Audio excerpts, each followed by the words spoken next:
Hi, everybody. How are you? I about forgot to turn my mic on. I was like, I forgot to do something. What is it? And I thought, oh, yeah, they might want to hear me.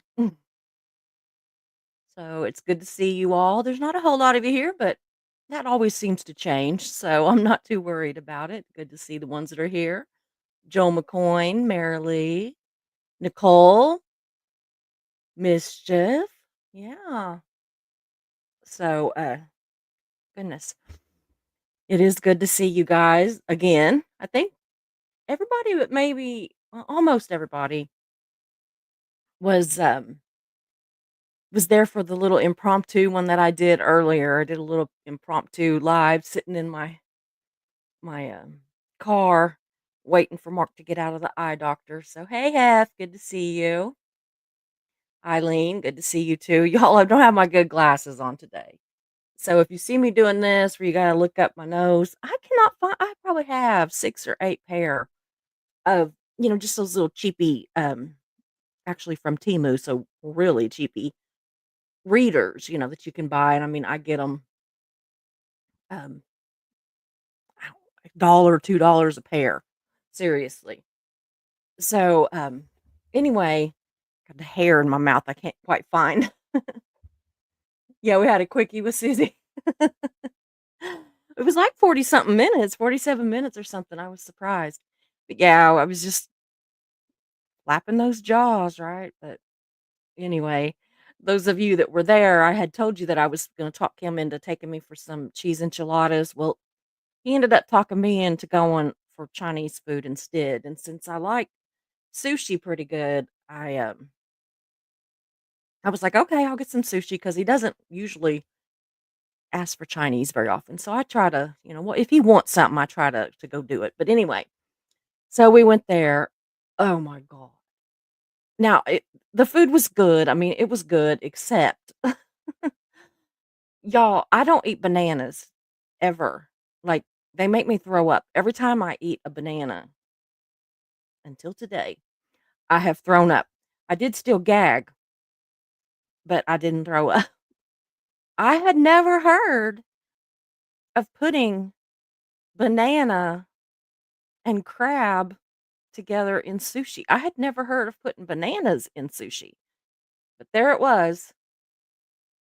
Yep. So, yeah, and I wasn't expecting it at all. So, I bit into that put that little round, disc of sushi, I popped that in my mouth and bit down on it, and, like, about the time that I popped it in my mouth and bit, I smelled it, and, ugh, Mark's like, "What's wrong?" He, like, saw it on my face, but banana and crab?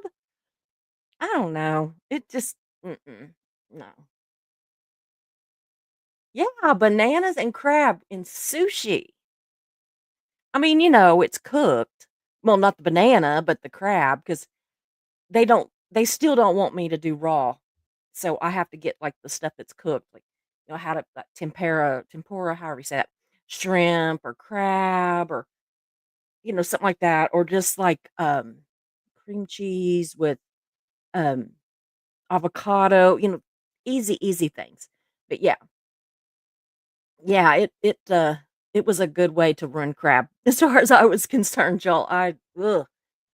Whenever I finally, washed it down with a big o I mean, most of my large glass of sweet tea, when I got it all washed spit it out, first of all, and then got it washed down and quit gagging, um, I told Mark, I go, "Well, that's gonna make the live." So, yeah, so whoops, I'm banging stuff around, so, yeah, that was my big adventure.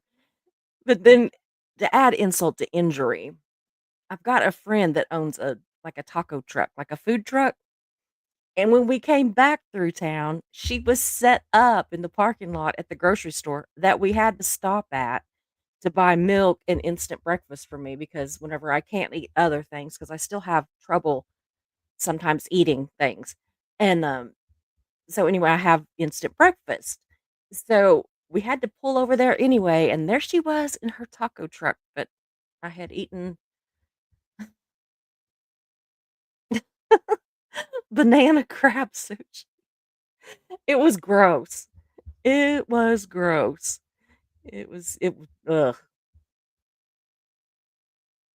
Yeah. Well, Hef likes bananas, but she doesn't like crab. Well, you coulda had all the bananas you wanted. I never heard of such. I'm gonna ask my daughter when I get off here. I'm gonna be like, "Have you ever heard of" So, no, I didn't send it back. I mean, it, it's like a buffet thing, but it didn't say, it just said crab. And so, yeah, there was 3 different kind, and I got, like, 2 of or maybe there was 4 different kind, but anyway, I got 2 pieces of each one that they had, and there was only 1 out of the 3 or 4, whatever it was, that didn't have one of the, kinds that didn't have bananas in it, and it was the spicy crab, which was delicious. I loved it. It was good, but I could have had, 4 or 5 pieces of that and not had one single piece of that with the banana in it and been really, really happy. So, anyway, that was my adventure for the day. But I had fun doing my live, and Mark was like, "You should do that more often." And I kept telling him, I go, "Ah, no, I'm not gonna do," it was just a one-off thing. "Hey, Julia." And, but then I got home and I was checking my email and there was several people said they actually liked it. They caught it, a lot of them caught it on the, replay because they weren't expecting me at all. So, I don't know. I told Mark, I said, "Well, maybe I'll do it a little bit here and there, just like in the mornings or something sometime," and I don't know. You never know.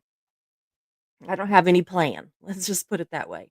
Well, I'm gonna go ahead and get started and, get finished, so because it's kind of a late one tonight, and I wanna go watch the, Clearwater Crew and see if they have any problem with the cops.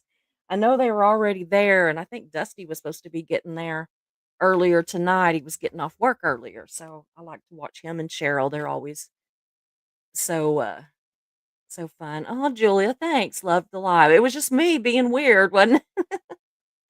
Oh, goodness. I was just yapping. But sometimes those are fun, and I wish that I could have seen better. Um, I got to thinking I should have put the visor down, and I also had the sunroof open in the car. So the sun was probably really, glaring, but my eyes are real messed up today. I don't know what it is. You would think that I was the one that got my eyes dilated instead of Mark, because I think I've had more trouble seeing today than he has. So, we did stop off at, Atwood, which is like a little farm supply store that we have here, and he got 10 of the jalapeno plants that we've been looking for, and I've got, I think I can't remember if it's 2 or 4 more that's supposed to arrive tomorrow, or no, it was supposed to come today. This is Friday. So, I'm watching for those. I did get the seeds that I'm gonna, put up and do in the greenhouse for over the winter and everything. So, I like those jalapenos because I can make a lot of salsa and stuff like that with those, and it's not hot. We can always add heat. Hey, pizza, good to see you. Yeah. Oh, Joel says one of my. I don't even know what I'm doing. I can't see, so I'm like, one of my cats put his paws over his eyes when Susie said nanners and crab. to put to be fair, he puts his paws over his eyes when you say almost anything. That's so cute, though. That's a cute little thing when they do that. So what is this one? I made 20 pounds of raw food for the cats today. Was wild rabbit. After that, I did not want any kind of meat for dinner. No, I don't imagine so. I don't imagine so. Pizza's listening while driving. So anyway, I'm gonna go ahead and get started and just see where this goes. Right? I found it really interesting actually when I was doing the research. So I hope y'all like it too. Um, most people think that mind control is like an ambiguous, mystical kind of process, like, but it's actually not all that mystical most of the time. I mean, that's more of the, for show, like they, at a Vegas act or whatever. They really play it up for that, but whenever, the real mind control, it and hypnosis and all that is really not all that big of deal. It's more about repetitiveness and, clearing your mind, and it's just it's different. It's not quite what you think it's gonna be. But it does, like I said, they don't say clearing their mind, they say thought stopping. So it includes some thought stopping and, just to how a person thinks or feels or acts if they're susceptible to it. But with the right kind of hypnosis, you can also affect how they think, feel, and act. So that's kind of scary, really. It's always been a little bit scary to me, but it's kind of like quicksand. It was one of those things that I always thought in my childhood was going to be like a way scarier, problem that I might have to watch for than what it turned out to be. I was just sure that quicksand and, was everywhere and I was going to fall off in it. And I was just sure that just out of the blue, somebody was gonna hypnotize me and I wasn't even gonna know it, and I was gonna start balking like a chicken. I really was, I'm not lying, I really thought that, especially the quicksand, but I thought that with the hypnosis too, I don't know. Of course, it didn't help any that my dad was always he's a jokester and kind of a pain in the butt, and he anyway, his birthday is Monday, so we're gonna maybe take him out to eat Sunday or something. He likes to go to eat, and I always feel so sorry for him because he misses my mom, especially when we go out to eat and stuff, because that was their thing. But yeah, anyway, he was always telling me about how, "Oh, I fell off in quicksand when I was 8 years old," and blah, blah. Ugh, he didn't. But he swears up and down that there's quicksand all over this property, but I've been all over this property. It's 160 acres. I've been all over it. I've never found any. So I think that's just my dad. Yeah, happy birthday to Susie's dad. Yeah. We figured out he might be Hef's dad too because they got the same birthday and the same name. First name, not last name. So, anyway, today we're gonna look at the BITE model. That's BITE model, and how we can use it to determine if a group is a cult or if it's just a religion, if it's a high control uh, group. Of course, the more characteristics that the group has, then probably the more it's going to lean towards a cult, or also depending on which ones it is. But we do know from a lot of research, and not by me, by actual professionals in the field, that there are actually specific techniques that cults use to recruit and maintain control over people. And this bite technique is like how I mean, they've kind of broke it down for us and said, watch for this. If you're involved in this, or a loved one or a friend or whatever is involved with something that looks like this, you need to be more careful. You run, that kind of thing. So, anyway, Dr. Stephen Hassan developed the model, and he says that not every group, or even high control, every group, like as in cult, or even a high control relationship, like, uses all of these clearly, and when I read them off to you, you're gonna be like, "Well, no wonder they don't use them all." But there are some, quite a few actually, that are universal. So, what does BITE mean? Well, the B is for behavior, the I is for information, the T is for thought, and the E is for emotion. Behavior refers to the manipulative groups that regulate and dominate their members' actions and behavior through strict rules, rewards, punishment, and limiting individualism. Information is tactics of manipulative organizations or people. I mean, these can always just be people too. So, it could be that boyfriend that your daughter brought home that you can't stand and you don't know why. Maybe you just have a really good sense of what's going on. Trust me. Megan's first husband, I hated him on sight and wouldn't spit on him if he was on fire now. thank God he gave up his rights to the kids, and we never have to be around him again. He is a monster. So, anyway, information tactics of manipulative organizations or people use to control, which include censorship, propaganda, restricting access to outside perspectives. And I know as I'm reading these off, especially those of you that do any kind of studying into Scientology, you're probably like tick, tick, tick. You're just marking them off that, boy, this sounds like Scientology, but it sounds like all the cults. If you look at the ramp that Marilyn was talking about the other night, absolutely sounds like it. If you look at some of the others that we've studied on here, absolutely sounds like it. And we're gonna work on some of that in this next week or two. We're gonna refer back to this bite method is what I'm trying to say. Hey, good to see you. Try to make sure I'm not missing anyone. Heat My Shorts is here. Yeah, I'm looking up again. Ugh. I'm gonna order me some more glasses because I can't find them, and they're like $1 or 2. I might even break down and just get some from Amazon and pay 3 or $4. I am a cheapskate, I'm telling you. Anyway, so the thought focuses on psychological techniques used to shape beliefs and attitudes, suppress critical thinking, and promoting conformity. So they already don't want you to be, an individual, and now they want you to conform and be just like everybody else. And then the last one is emotion, which explores how cults or manipulative, high control people manipulate emotions, foster dependency and loyalty through love bombing or guilt or fear based indoctrination.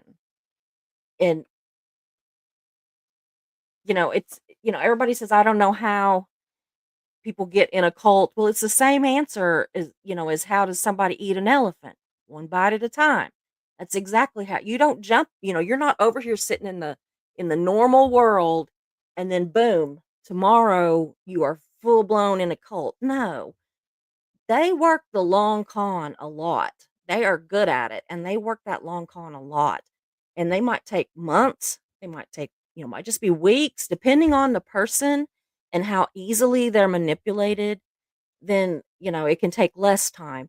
But they don't mind if it takes a while, y'all. They do not mind. And they're going to come at you like that. Oh, we're great. Everything's fine. We're not a cult, you know. Anyway, and all that I just read to you, I mean, that's good and fine, but let's break it down, right? Because that's kind of vague, I think. And let's break it down a little bit more and look at the actual big old warning signs, the big old red flags that we ought to be like running. Yeah, just running. Okay. So, behavioral control. And y'all, I did put a trigger warning on here because some of these get pretty rough. And so, you know, if it's too much for you, then please just step aside and watch another day. I think that it'll be fine, but I just like to give everybody the opportunity to know that we might say a couple little things. Nothing too bad. I'm just listing a list. I'm not going to go into details. Okay, so behavioral control. And there is a grand total of, my goodness, 25 things. I mean, it's just like short little things listed on behavioral control that they do to control these people that get into cults or into high control relationships, which is weird because some of these, I was in a very high control relationship in my first marriage. And some of these, it's so clear. I'm just like, oh my gosh. And another thing that kind of was freaking me out a little bit because, I'm constantly saying that I don't think that my previous church that I went to was a cult, and I still don't. But they really need to watch it because they have really got some very culty crap going on. I mean, there's a lot of them on these lists that I'm going to read to you that church definitely did. But it is like reading off Scientology. This guy might have found the book that we were talking about, the Cult Leaders for Dummies or, whatever. He might have wrote it. I don't know. So anyway, number 1, regulate individuals' physical reality. Number 2, dictate where, how, and with whom a member has, um, lives with, associates with, or isolates from, who they have time with, basically, who they have a chance to associate with on any form, especially on any kind of regular basis. Number 3, when, how, and with whom a member has sex. Because we all know a lot of these cults, they will pick the person for you, and a lot of times it's the cult leader and only the cult leader that they will also they'll find you a spouse to marry, or maybe you find somebody you're interested in, but only if the rest of the cult agrees that they're a good fit for you can you even be with them. So that happens a lot. Number 4, controls your clothing and your hairstyles. Look at the Amish. Look at a lot of the, Mennonites, a lot of those, really, they dress alike, they have the same hairstyles, they can't cut their hair, they can't wear makeup, all that. Somebody tells me how to wear my hair, I'm gone because I was a hairstylist for 20 something years, and my hair's gonna change all the time, and if I get a chance this weekend, it's gonna get because I gotta get rid of these roots, y'all. That is driving me nuts, and not as bad as it looks on camera, but man, on camera, they're just black, and that's where everybody sees me. So, anyway, 5 regulates diet, food, drink, and they do it with hunger or fasting. Remember Marilyn talking about the 7-day, uh, fast that she was on, and she snuck and got one of those things of cheese, those little cheese sticks? Mm-mm-mm. Number 6, manipulation and deprivation of sleep. Well, we know that happens. It happens in Scientology. They don't when do they get any sleep? They work 14, 16 hours a day, 7 days a week, plus they have to do their lessons, plus they have to clean their stuff, plus they have to take showers when they do, if they have time for one, so there's only so many hours in the day, so they're not getting there's no way that they're getting a good 6 or 8 hours of sleep. It's just not happening. Number 7, financial exploitation, manipulation, and dependence. So that kind of goes from depending on the the cult in question. Exploitation can be how they make you spend 300 and something dollars an hour for auditing. How you have to donate such large amounts of money, how you have to buy all those stupid books. You can't just go get them on eBay for a couple bucks. Oh, hell no, they're like 100 and something dollars, because you gotta buy them from there. Now, isn't that something? I'm sorry, but most churches wouldn't care if you got a Bible, if you stole the damn thing out of the hotel, you know, drawer in the hotel nightstand. They wouldn't care. They just want you to read the thing. But Scientology, oh, no, no, you can't. That book's not good enough. You got to read the one that we sell you. And you're married, well, he's got to buy one too. Yeah, you can't be sharing. It's ridiculous. But also, in some cults, you're totally dependent. Like, you don't really make any money, and even that would kind of go for the Sea Org. I mean, $47 a week doesn't sound like much money, but when it's absolutely all you've got, and if you leave that you have no education, you have most of them have not got their passports anymore. They don't have any way to do anything. Some of them probably don't even have social security numbers. I mean, nothing. And so that does leave you one way or another dependent on that cult. So, number 8, restrict leisure, entertainment, or vacation time. I haven't heard of a whole lot of cults that give much vacation time, but I guess they do, like the Publics with Scientology. And yes, I keep going back to Scientology because that's the one I know the most about. But I mean, I guess the Publics and maybe even the ones that are on staff, they may be able to, but the Sea Org's certainly not getting any vacation time. Number 9, major time is spent with group indoctrination, rituals, and self indoctrination. And some of ones they even use the internet for. Like, if there's not a, like here in Oklahoma, if I was to join Scientology, I don't have an org. So they would probably have me, like, first of all, reading the books and stuff, but they would want to, put me on the internet, but they would want to scare me so bad that I would only look at the things they want me to see, which I'm just one of those people, if you tell me I can't look at something, I'm gonna go look at it. So that's what got me in trouble with Reddit, y'all. Everybody, don't go over there, don't go over there. Well, what did I do? Straight over there I went to look. Didn't last long. They loved me till I said, "Oh, did y'all realize I'm Susie, with that first coffee?" Oh, boom, banned. I was like, "Well, crap, you liked me just 5 minutes ago."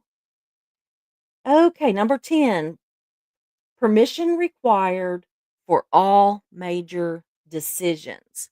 You can't get married without permission, you can't get a divorce without permission, you can't move without permission, you can't change jobs, you can't nothing, nothing. You can't do anything without permission. Number 11, rewards and punishments to modify behavior. That's pretty typical too. And these rewards and punishments, to modify your behavior, it can be um, positive behavior or negative behavior, depending on what they want you to do. 12, discourage individualism, encourage groupthink. That one would just be so hard for me. 13, impose rigid rules and regulations. We know they do that. A lot of these, I'm telling you, like, even my marriage, I was, like, very rigid rules and stuff, and, just I don't know, a lot. It was bad. 14, punish disobedience with beating, torture, burning, cutting, essay, tattooing, or branding.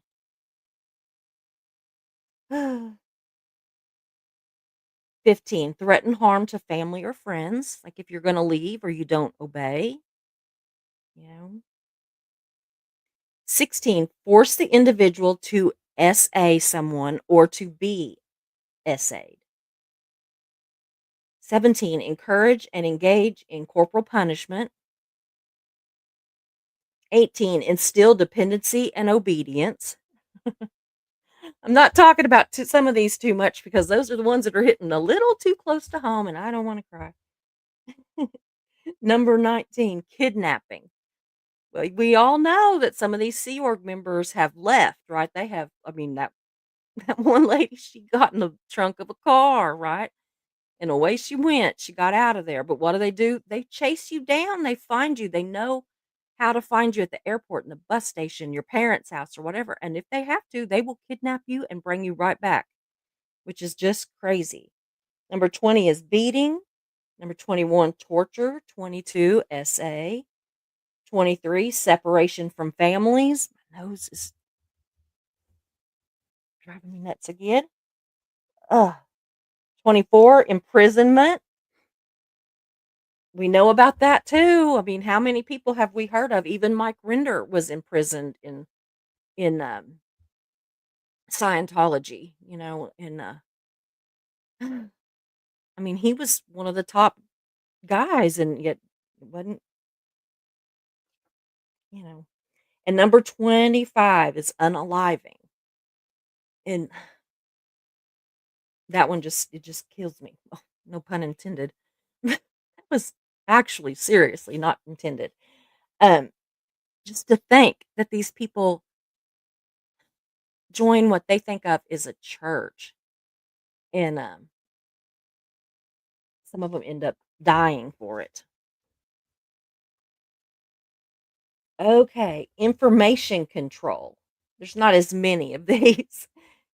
So, the way one of the ways that they control your information is by deception. Oh, goodness. They deliberately withhold information, they distort information to make it more acceptable, like, what is that they call it, a shore story or an acceptable truth, you know? It's also like what I said that, like, Brett Miller has done, he told a lot of the stuff that he's done in his past, but he left off the stuff that we were gonna have the biggest problem with. We were okay with the bank robbing.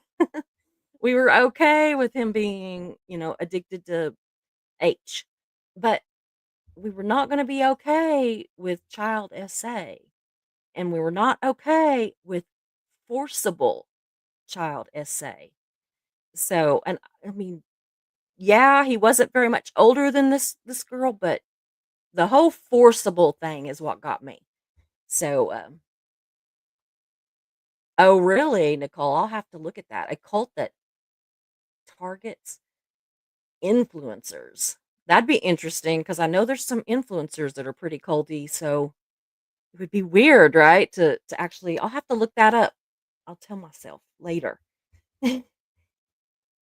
And they systematically lie to the cult members, and we know that too.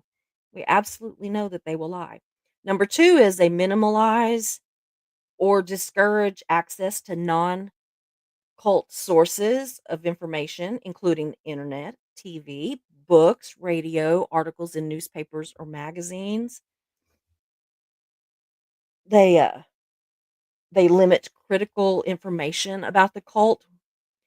They make sure that you're not around any former members, just like even the ones there at Clearwater, they're there protesting, and Scientology reroutes the buses that are hauling all these members back and forth. They reroute around them. They figure out where they're at and they route around them so that they won't see the signs. They won't see the former members and maybe recognize one and be like, oh, I remember her or him or, whatever. And, they weren't this evil person that they're telling us all these SPs are.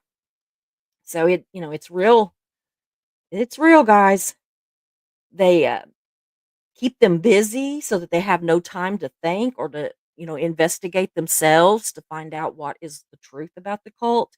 And they control your cell phone, text, calls, internet, the whole thing, if you even are allowed to have one. Dancing with the Devil, I have actually seen that. Yeah, okay, I'll have to watch that. What is an SP? An SP is what they call a suppressive person.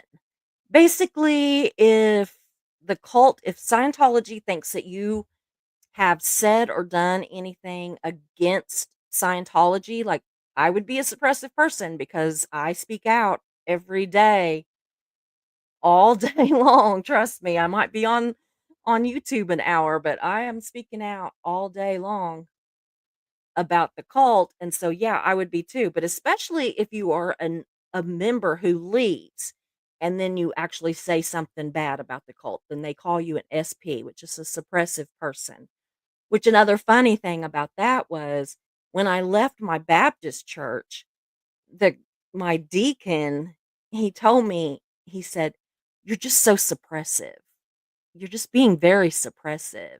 He didn't say, "You're an SP," or "You're we're declaring you an SP." He didn't wasn't like that. I didn't get a goldenrod letter that, told me that I'm evil. But yeah, he called me suppressive, and it blew my mind. I mean, it didn't at the time. At the time, I was just like, whatever. But then I started really looking into Scientology after that. And as soon as I heard that, I was just like, oh my God, this is what they call them. Now, he was an old 80 something year old man. I don't think he had any idea that it sounded anything like Scientology, but it just was weird. It was just something that, like, I thought of. It came back to me whenever I started looking into it. I just could I could envision his face and standing there and telling me that I was being suppressive. And I don't, I wasn't, but that's what he wanted to say. So whatever. Okay. Number 3, they compartmentalize information into outsider versus insider doctrines.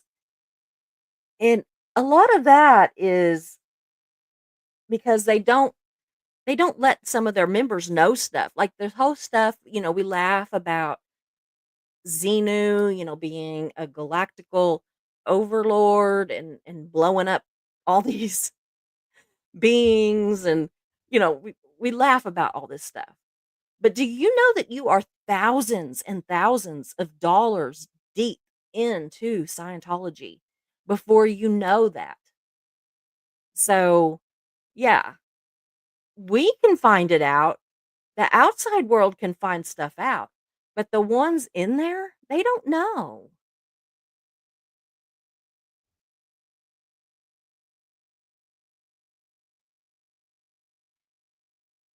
Oh, no, I don't have one on here yet about how I got out of it. I still don't really call it a cult. It's a church, but I will have to do that one of these days. I'll have to tell the whole story.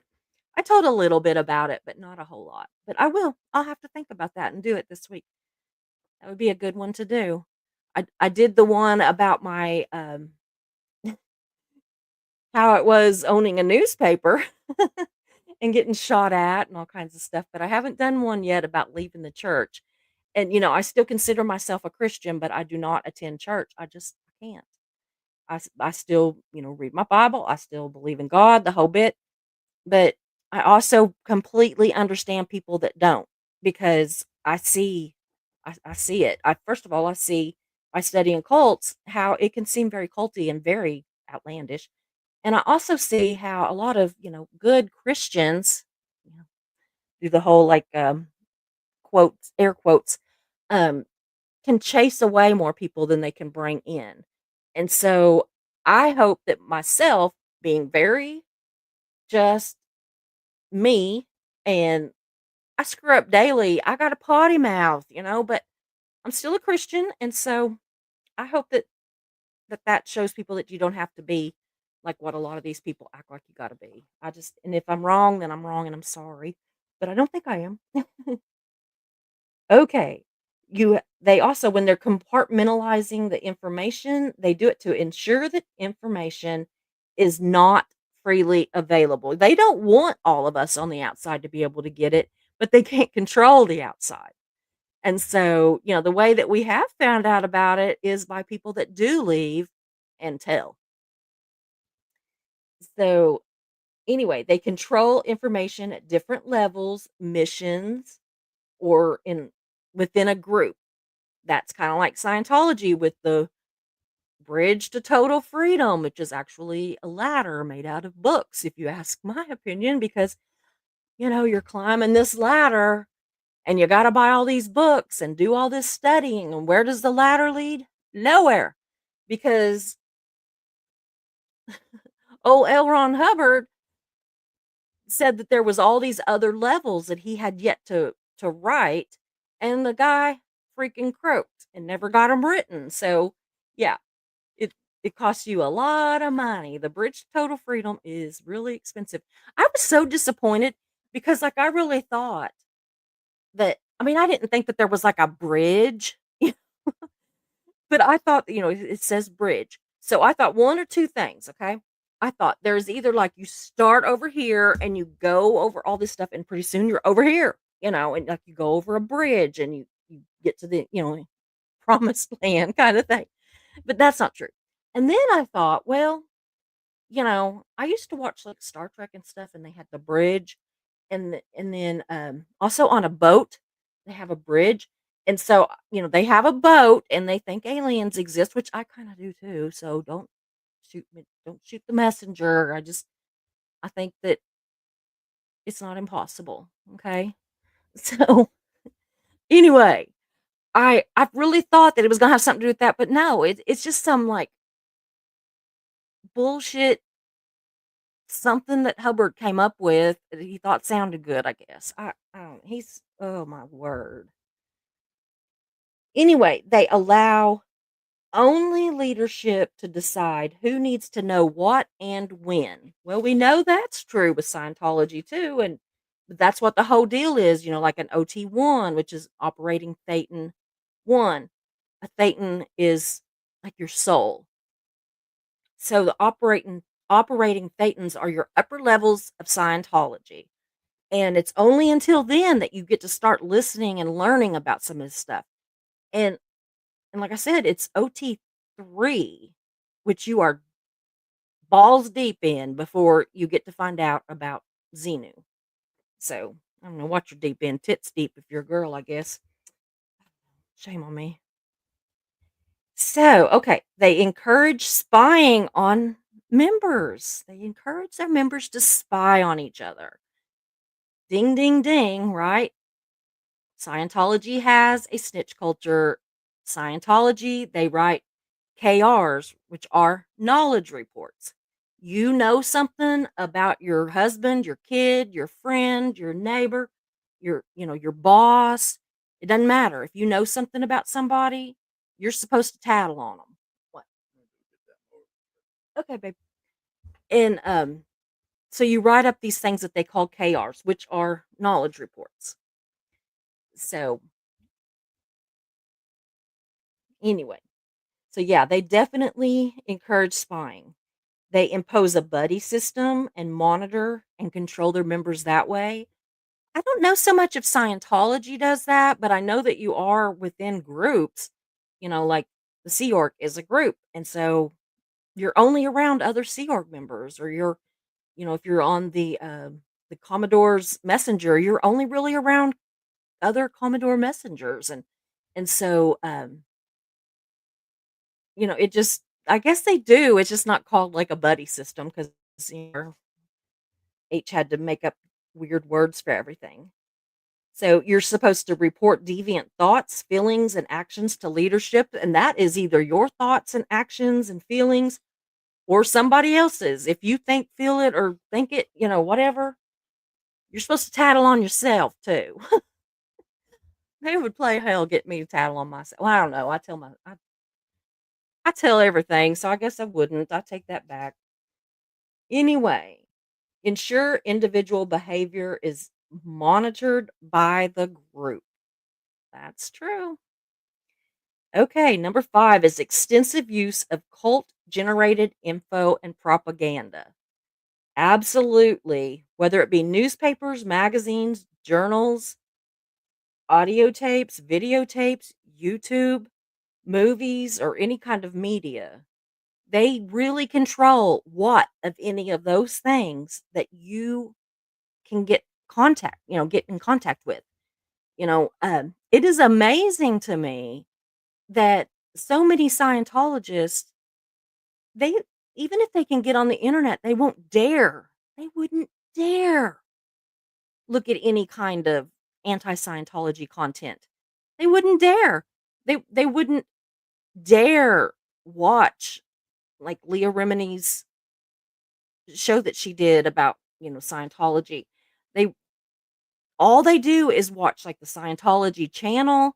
They will go online and go to their web page. They only do exactly what they're allowed to. They're in their own home, y'all. Nobody's gonna know. But like Natalie with Life After a Cult, she was married at the time to her other husband, or her former husband, sorry. And she said that she hid in their basement when she first started like looking into stuff because she didn't know how he felt about it, and she was afraid that he would rat her out. I'm just like, "Oh my gosh." People would hide from their children. They would, it just, "Alan, hey, good to see you. I'm so glad you're here. Carrie, good to see you." So, I mean, it is crazy. It is absolutely crazy.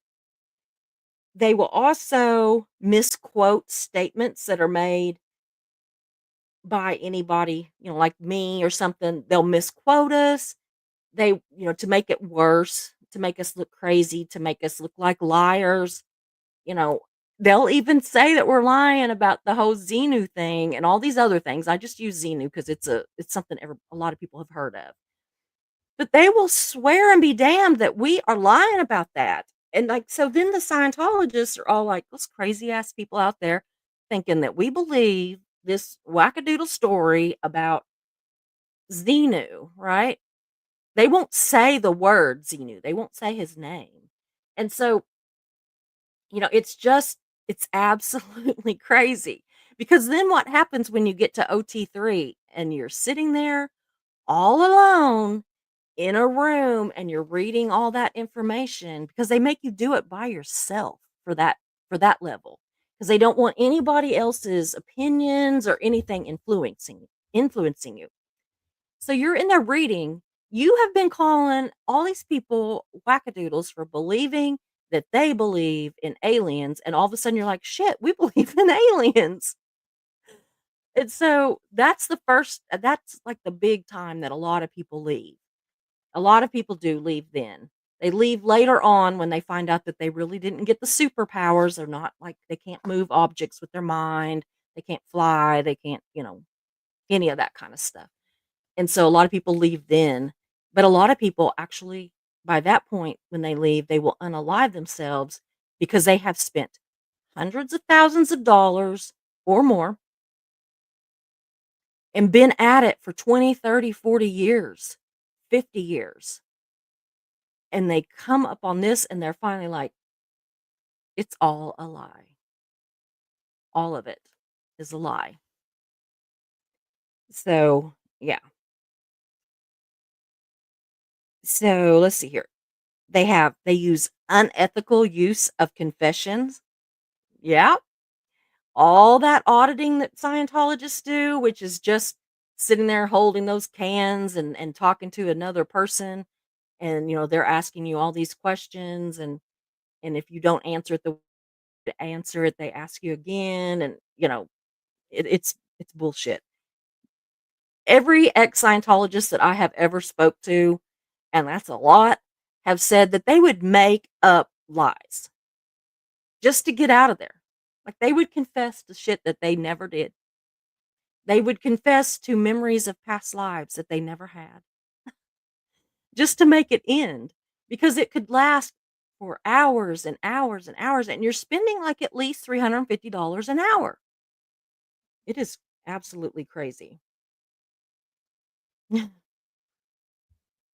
they will use information about sins to disrupt or dissolve your identity boundaries. Basically, they're holding you captive with what you know that they've got on you. Which is what they say is the reason that John Travolta's still in there. I'm like, John Travolta, can you hear me?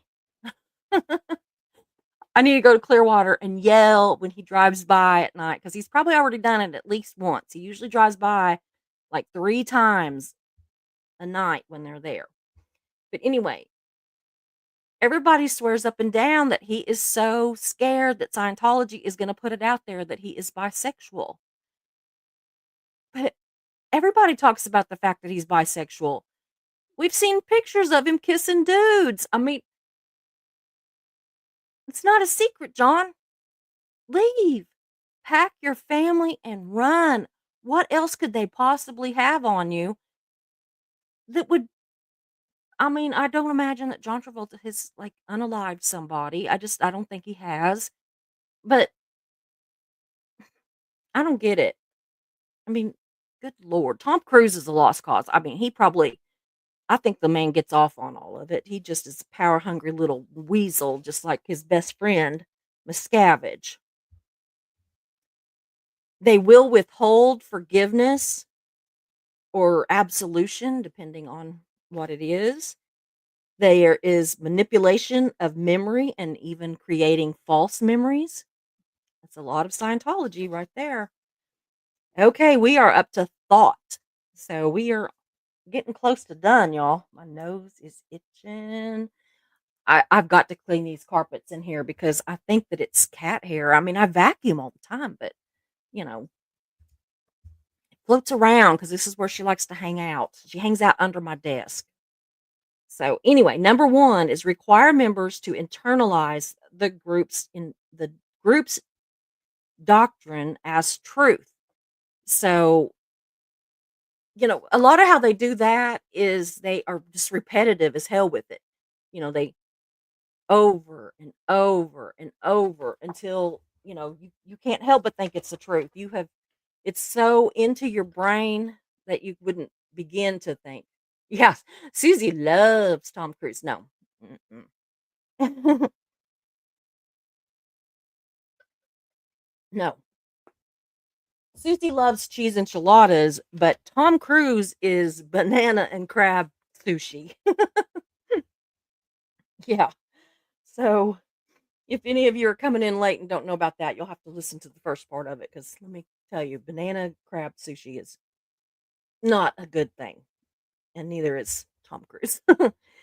So, okay. They adopting the group's map of reality as reality. That's just basically saying this is what we say is the truth. This is what we say is the reality, and that's the reality. And so you quit paying attention to what you've known your whole life to be true, what you've known your whole life to be reality. It's kind of like, for instance, like we have lived our entire lives being told that the earth is round, but there are flat earthers, right? I think they're completely wrong, but I'm just using this as an example. But if you were in, let's say, a cult or a high control group that suddenly just constantly beat it into you and not literally beat, well, maybe, but just constantly telling you, no, it's flat, it's flat, it's flat. And they gave you their reasons for thinking that it was flat. And you never got to hear why it might be round. Pretty soon, you might even start to think, well, no, you would probably start to think that it's flat. So that's what I'm talking about on that. They also instill black and white thinking.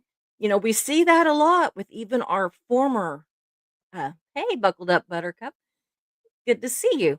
We see the whole black and white thinking with a lot of our former Scientologists, and no matter how much we like them, we still see that they still that sometimes feels like it's the last thing that they like give up. They think it's this way or that. It's right or wrong. It's left or right. It's black or white. There's no gray. There's no like maybe. There's none of that. There's no middle ground. It's this or that. And that's it. My way or the highway kind of deal. So the cult decides what is good and what is evil. And that's how you know, they breed that into you. They just it's just they hammer it home. And like I said, they're not necessarily hypnotizing you and making you suddenly believe all this. It's the constant going back over it and back over it and back over it. So they organize everybody into us and them. So basically, the people in the cult are the us, and the them is everybody that's out. Everybody that's out is in the evil category. Everybody that's in is in the good category. You know, that's just, they make them afraid of us. And also remember that a lot of people never chose to join a cult. Their parents or even their grandparents. We're going to have Liz Gale on here next week, and her grandparents are the ones that got into the cult. So her parents were raised in the cult. She was raised in the cult. And had she not gotten out, her children would have been raised in the cult. And so a lot of it is literally what they've been taught since birth. And so if you think about all the things that you've been taught since birth that is true or false, imagine just like hearing that none of that's true, you know? We'd think people were crazy too, right? We'd be afraid of them too. And so when you've been raised with it, it probably doesn't sound near as crazy or scary or impossible. It probably sounds very possible and you don't know any better. Okay. Number 2 on the thought control is they change a person's name and identity. Sometimes that happens in like Scientology, but it happens a lot in other cults. And the one that I was studying, there's a whole deal on one of my deals on here about the cult that's in Savannah, Georgia. And they changed their names and their identities. They go by completely different names. They leave behind all of that. I mean, they choose who the cult chooses who they marry. They choose what kind of a job you're going to have. They tell you. You don't get to say, "Well, I think I wanna, work in construction. Well, I think I wanna work at a grocery store. Well, I think I wanna be a lawyer." No. They tell you what you're gonna be. 3, they use loaded language and cliches with which constrict knowledge, stop critical thoughts, and reduce complexities into buzzwords. Just look at Scientology. Just like here, what's an SP? What's a knowledge report? What's, all these things. That's what they do. They create their own language. You know, Scientology has different words for everything. And what gets me is what is really sad is that sometimes the former Scientologists, and I noticed it the most, honestly, whenever I was watching Relatable Reese before I quit watching her. Um, which she's the one that's been out the least. So it made sense it was her. But she'd be like, "Well, the Scientology word for it is I don't know what the, regular word for it, but the Scientology word is, you know, whatever." And she'd name something. And sometimes it would be the same word or a variation on the word, but, you know, oh, Elron, he was pretty good at making them think, "I've got this entire language," that that these outsiders, these, evil people out there, they don't know about. Hey, Barbie, good to see you. So, yeah, there's that too. Okay, they encourage only good and proper thoughts. I think that's more in a lot of your actual, you know, big time churches, like you're with the ramp and maybe the Catholics and Jehovah Witness and all that, because there's a lot of not so good stuff that goes on. Your thoughts are not very good a lot of times in Scientology. Hypnotic techniques to alter mental states and undermine critical thinking and even age regressing of the member, which is crazy. 6, memories are manipulated and false memories are created. Number 7 is teaching thought stopping techniques, which shut down reality testing by stopping negative thoughts and allowing only positive thoughts. So, a lot of that is that they get you so, like, almost hypnotized into this that you don't allow yourself to even think anything that might be, you know, negative. I keep watching. There's a lot of traffic out here. I mean, we live like 1,200 feet off the or 1,500 feet, I think, off the road. And my dad went by a while ago. My son-in-law went by a while ago. My daughter just went by. Mark went somewhere. I mean, well, he went to get the lawnmower. We had our lawnmower worked on. So, because the grass is growing, how I don't know. But anyway, so they do these thought stopping techniques, and that includes denial, rationalization, justification, wishful thinking, chanting, meditating, praying, speaking in tongues, or singing and humming. Those are all ways in which they can kind of almost hypnotize you into doing what they want you to do. I have a little bit of a story about that I really think is true. Um, when we were in the church that we were in, the big thing to do in the summer for all the kids for the youth group, which was basically about I think 8th grade through seniors, somewhere in there, about that age, I think, would go to church camp for a week in the summer. Now, the parents didn't go unless you volunteered to go and cook or clean or something like that, but anyway, it was just this great big camp for kids, and it was up in the Arbuckle Mountains, and there's lots of trees and hills and buildings and all that, so, I mean, what could go wrong, right?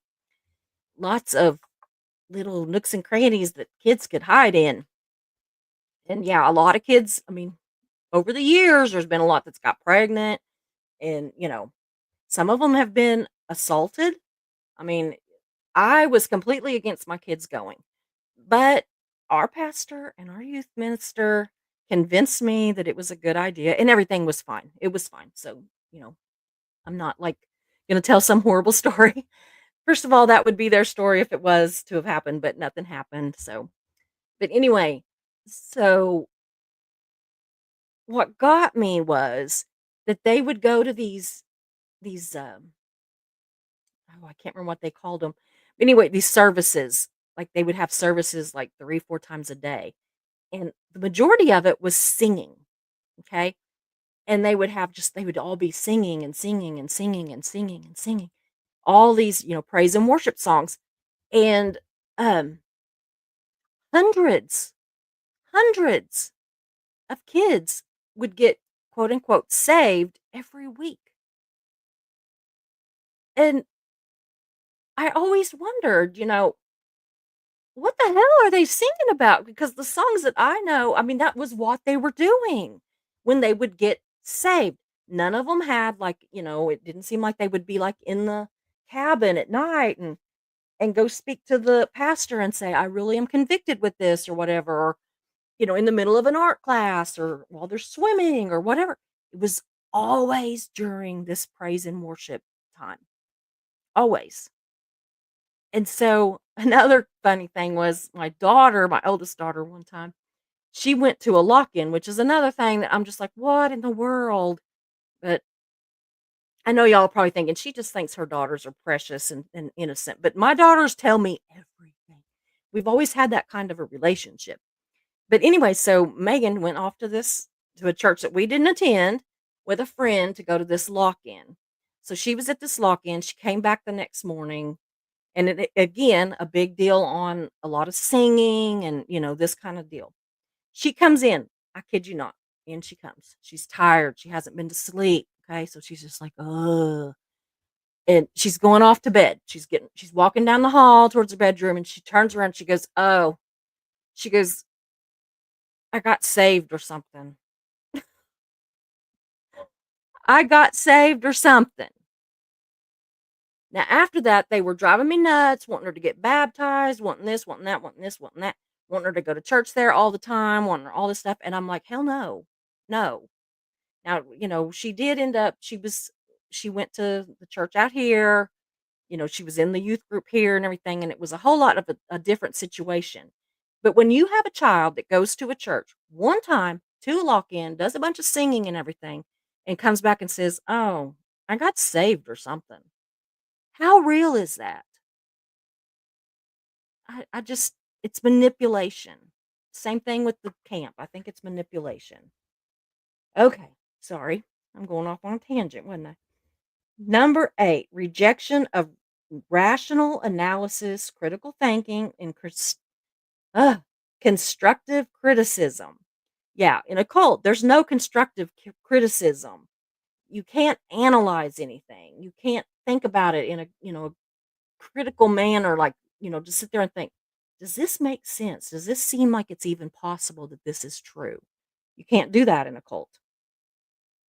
9, forbid critical questions about the leader, the doctrine, or the policy. It's not allowed. You can't do that. 10, labeling alternate belief systems as illegitimate, evil, or not useful. 11, instill new map of reality. That's where we were talking about a while ago, how you know, they ingrain it into you so much that pretty soon what they tell you is reality is the reality. Okay, now we are at emotional control. So we're on the downward deal now. And there's not a whole lot of this either. Less of it than any of it. Okay, how they deal with, how they manipulate you with emotions are they manipulate and narrow the range of feelings. Some emotions needs are deemed as evil, wrong, or selfish. Absolutely. Missing your family, selfish. you know, just anything, any kind of an emotion that you have can just they can just say, "That's evil," or "That's worthless." That's, stinking thinking. Stinking thinking. Anyway, they teach emotional or emotion stopping techniques to block feelings of homesickness, anger, doubt, all of that. They teach you how to shut off your emotions. If you think about Scientology, that's what they do when they're bull baiting. Now, bull baiting is another one of those, buzzwords that Scientology uses. And what they do is they sit you across, one right across from the other. And the person that is bull baiting the new member can say or do anything to try to get a reaction out of you. And if you flinch, if you anything, blink, basically, if you do anything, if you show any emotion, if you show any kind of reaction, then they start over, and it can be sexual in nature. There could be a 45-year-old man saying extremely sexual things to a child. Have you ever had sex with your mother? How many times have you had sex with your father? How many times have you had sex with your dog? It seems like they're really fascinated with sex and weird ass sex. But the more they ask you those intrusive, disgusting kind of questions, after a while you're going to quit reacting to it. And that's what they're doing is they are manipulating your emotions. They are teaching you not to react to anything, not to be emotional about anything. We talk about those Scientology eyes, how if you watch some of the Scientologists, and especially the ones that are still in, but even some of the ones that are out, if you watch them, they just kind of like they stare right through you. They can stare and not blink for a long, long time. Unlike today, when I was sitting there like boom, boom, boom, boom, my eyes was just blinking like crazy. Ugh, I could never do it. I would be in trouble. I mean, I'd be sitting there for bull baiting for days on end because I would be having some kind of reaction. But okay, so number 3 is they make the person feel that problems are always their own fault. Never the leaders, never the cults. It's always their fault. Scientology does that. They call it pulling it in. A woman gets sexually assaulted by another member, right? Well, what did you do to pull that in? Basically, what did you do to cause that? In Scientology, if that woman goes to one of her leaders, one of her higher up people, and tells on the Scientologist that SA'd her, she will get in trouble, and the guy that did it won't.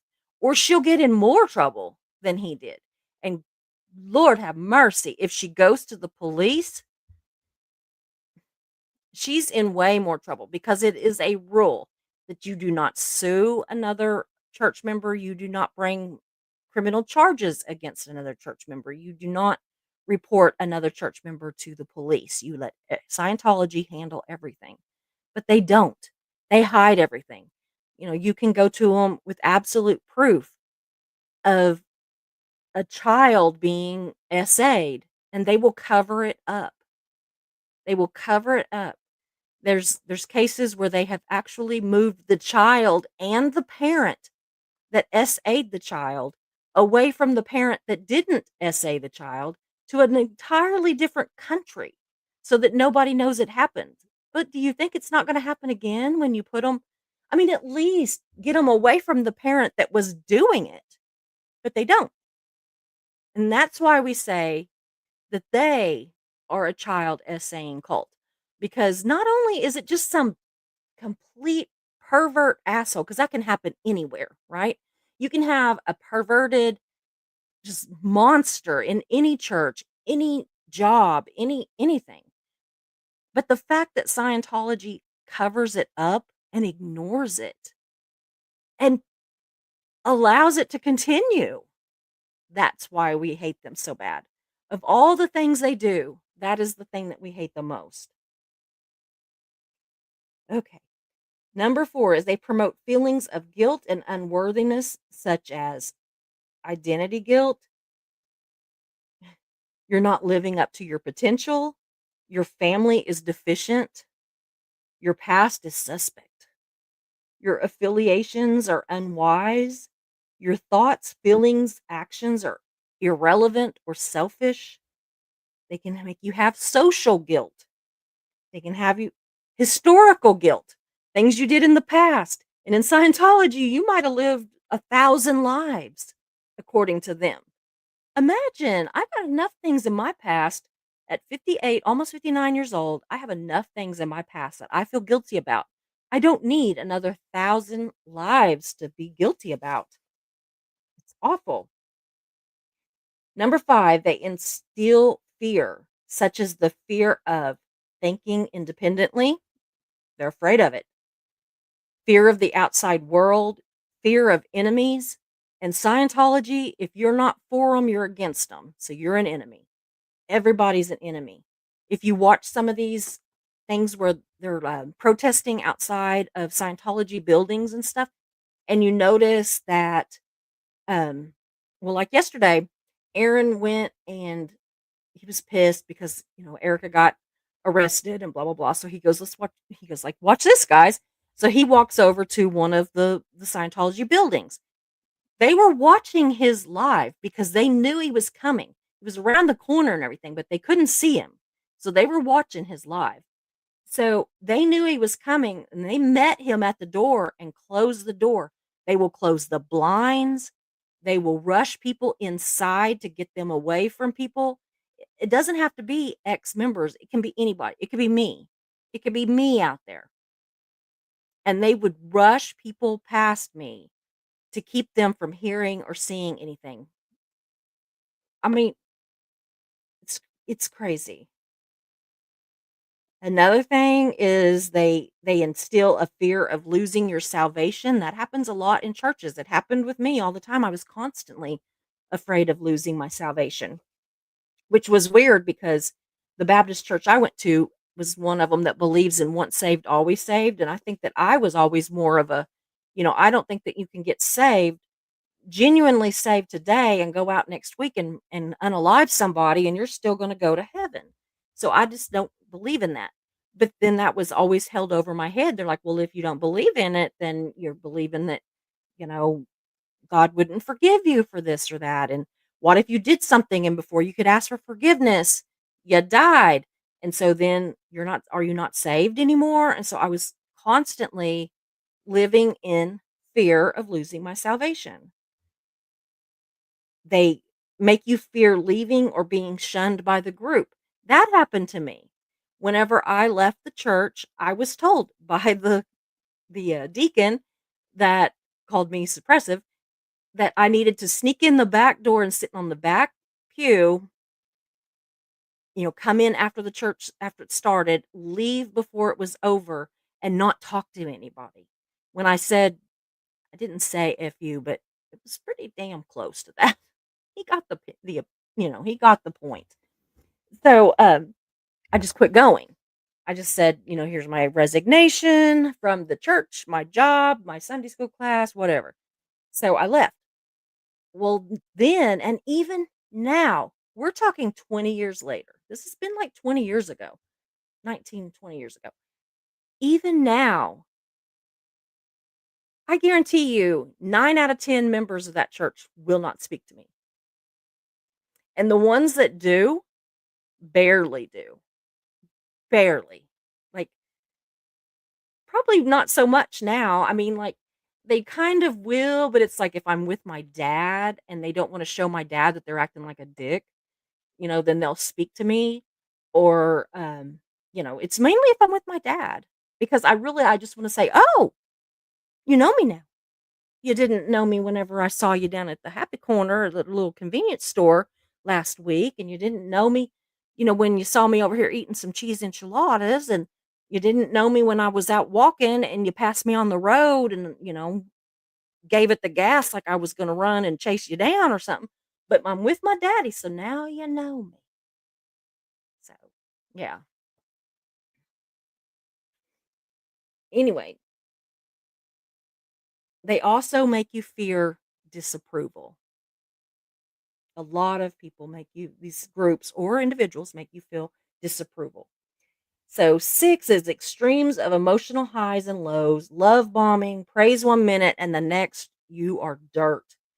And that's just true. It happens in a lot of cults and in high control relationships. Ritualistic and sometimes public confessions of sins. Yep.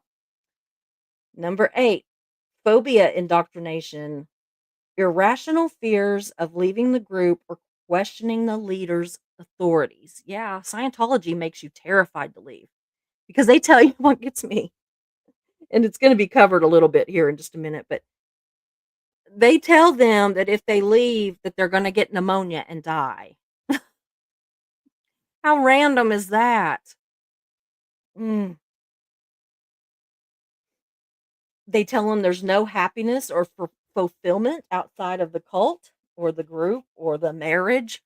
My ex-husband who said, "You'll never find somebody better than me, you might as well stay with me." Yeah, I'm almost done. Mischief almost done. There are terrible consequences if you leave, hell, demon possession, incurable disease, which I guess includes pneumonia, accidents, self-unaliving, insanity, and a in 10,000 reincarnations. Some cults actually say that if you leave, that you have 10,000 times that you're gonna have to live again, and if you stay, you get to go off to,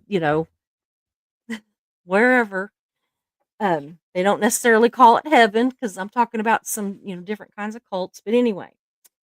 So, there's also shunning of those who leave, fear of being rejected by family and friends. That can be a big instigator. Imagine if every single person that you know, all of your family, all of your friends, your doctor, your boss, you know, your eye doctor, the insurance person, everybody. The restaurants that you go to are owned by Scientologists or by the cult members. Everybody that you know is a member of this cult, and if you leave, they're all going to disconnect from you. That's what they call shunning in Scientology, is disconnection. Ugh. There is never a legitimate reason to leave the cult, and those who leave are called weak, undisciplined, unspiritual, worldly, brainwashed, which is rich, right? And all of your family and friends and your counselors, everybody, which their counselors would be auditors in their case. But anyway, they start saying that you're seduced by money, sex, or rock and roll. I need to get me a t-shirt that says easily seduced by money, sex, and rock and roll. Ugh. There's also they will threaten to harm the ex-member or their family. That's absolutely happens with Scientology. And yeah, that's what I've got, but I was just thinking again that just really sounds like that this Dr. Hussein, uh, he might have been the one that wrote the whole, Cult Leaders for Dummies, right? Because he sure seems to have a lot of ideas, and I believe him because, I mean, so much of what is on that bite list is absolutely what we see. I'm just gonna check down through here real quick and make sure that nobody has snuck in on me, but, okay. Yeah, I've been there, let's see there.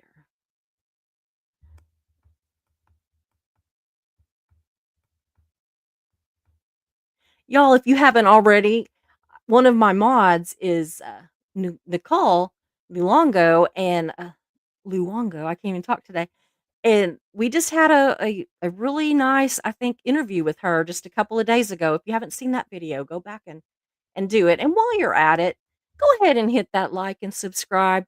It doesn't cost you anything, it doesn't really give me anything, but it helps my algorithm, which gets my videos out to more people, and that does help me because the more people that watch the videos, that's how I make my money. And how I make my money is how I pay for all of the things that it costs me. It costs me about $150 a month just to have this channel with by the time you pay for StreamYard and the editing programs that I have that I haven't learned how to use yet, and learning how, the ones that I use to make my thumbnails and everything else. Probably more than that by the time I buy pins and index cards and all that stuff to do my stuff on. But anyway, that's what I use the money for, unless it goes for a certain thing. And I and while I'm talking about that, before mischief runs me off, we're always talking about grifters, and I have such a problem with and a fear of being called a grifter. But I want you all to know that that's what I spend my money on that I make. So if you buy memberships or you do super chat or something, which I don't even like to mention, but if you do, or just the ad money that comes in or the money from views, that goes to pay my the bills of the channel. A lot of times I barely make enough to do that. Most of the time, I barely make enough to do that because I don't promote all the other ways because that's not what I'm here for. I want Google to pay me. That's what I want. The rest of it's great and fine, and I mean, I appreciate it. I do. But I love when Google has to pay me. I don't know why, but that's what makes me happy. So, the best way you can do that is to watch the videos. Um, Put them on and watch them overnight, whatever, turn the volume down, whatever you wanna do. But I wanted to tell you, yes, there have been a couple of times that people did donate for a specific cause. I needed to didn't need to, but it was really sweet. I mentioned that I was gonna buy this specific walker to use whenever I go to the mall, to an airport, anything where I have to walk very far, or just for my walking around and around the property, up and down the road, whatever, for exercise, because I can't feel my feet because of neuropathy from my chemo. Anyway, the people on my channel, these wonderful people donated the money to buy that walker. And that walker was bought with that money. I didn't buy lipstick. I didn't buy clothes.